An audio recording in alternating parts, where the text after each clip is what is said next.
So we're here in 101 Outdoor Creation Space, working on Galatea.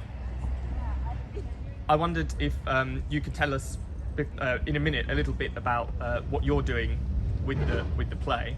But before that, perhaps you could both introduce yourselves. I'm Nadia, and my role here for the next 2 weeks is I'm an actor. Hi, I'm Duffy, and I am an assistant director to Emma. Great, thank you. This isn't my first, it's actually my third time here. So the first time was back in 2016, and I remember we had a huge team of us crammed into a space. I mean, Galatea, I hadn't heard of it. I knew Shakespeare because it's quite common and I've been involved in Shakespearean things, but Galatea, who's written by John Lilly, I wasn't too familiar with it, and it was the meanings of the Old English and things were quite interesting, but there's a lot of freedom to sort of express meaning within the text, because obviously the story links to classical gods of Greek and Roman times, and I mean personally I'm a history buff, I love it, so I felt a real connection to that, and there's a sort of spirituality side to it too.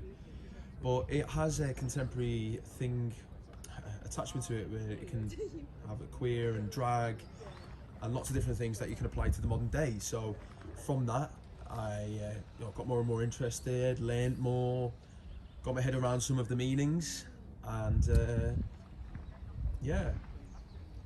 And then so we met up again in 2017 in Cornwall, which was just so enjoyable because we were outdoor, and obviously, as you know, Cornwall's stunning and all the cliffs and the scenery and whatnot. And it was at that time when I was given the role of Diana. So Diana is the goddess of chaste, or chastity, and they live in this village and so on.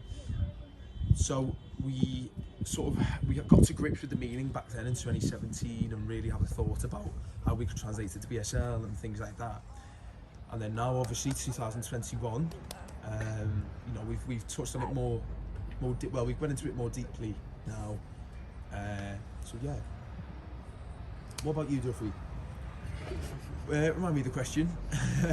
So what's my role? What's my role? Okay.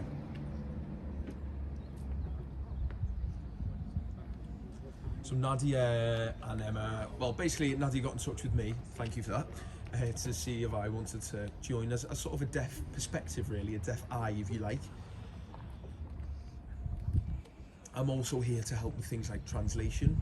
I know I give a deaf perspective to things as well, like I said earlier. I mean, I'm personally, I love physical performance and body movements and things like that, so I mean, this was just perfect for me. The story of Galatea is quite peculiar. I mean, I have worked with Nadia on Shakespearean productions in the past, but this is something quite different. So, I mean, I'm just so excited. Mm. Duffy, I wondered if you could say something about the kind of physical movement that you've been working on so far this week in the room.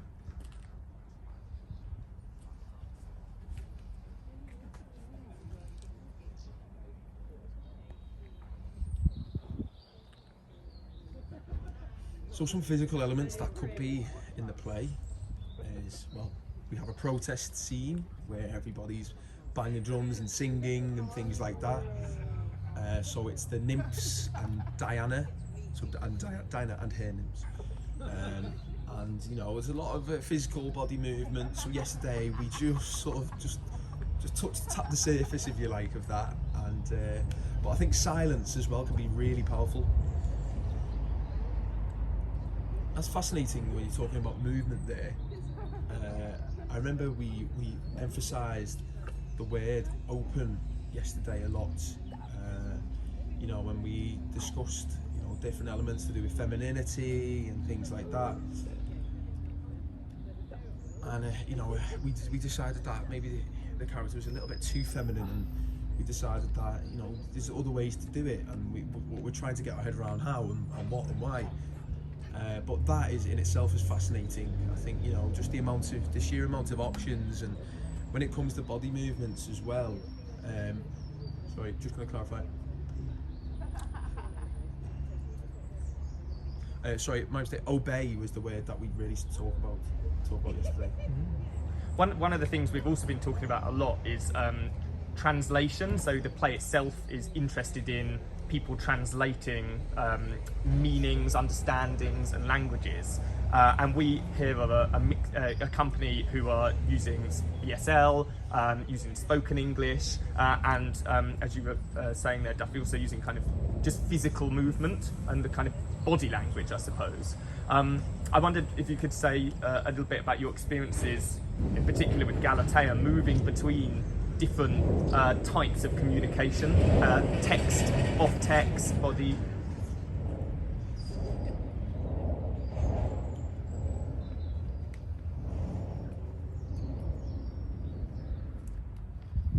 So whenever I get a difficult piece of translation or a job, I love it. I know I get a real buzz from that. And I love sort of piecing together the actors, the directors, all getting together and then just sort of trying to muddle together something that can become beautiful in the end. And I think with this specific production of Galatea, I think there's a lot of opportunities for great visual translation, some really great iconic signs that the audience can listen to English and then maybe learn something and say, oh, that's the sign for that, or that's the, and you know, so obviously we're incorporating VSL, a bit of VV, visual vernacular, is definitely part of it too. So VV is almost like mime, but just a lot more HD, 4K if you like, you know. But that's the best way I can describe it really of what VV is.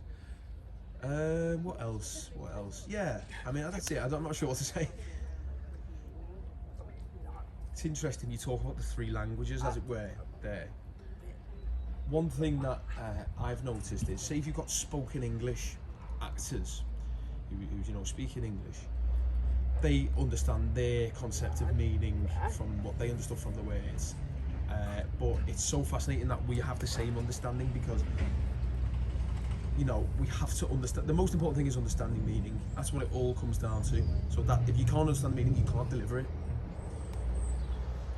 So yeah, well, that's part of the journey. It's everybody getting together and saying, right, what does this mean? And then at the end, that's the destination. I love that. People were talking yesterday about it being a thing that continues to evolve, and the meaning is always being, and the communication is always kind of changing as it goes along. And so, just before I let you get back into the room and onto the kind of business of the week, I wondered what are your hopes for the rest of the time that we're here doing this kind of work? What are you really excited about getting stuck into? I just really want to achieve, understand my character as much as I can. You know, understand Diana, understand Diana's, message, and understand the nymphs as well, and how we're going to convey all that to the audience and why things are important. And sort of uncover what's there. Well, I hope by this Friday, I'm hoping to see Emma smiling, and then I'll be happy. Simple as that. I'm a happy director. Excellent. Thank you so much, both. Cheers.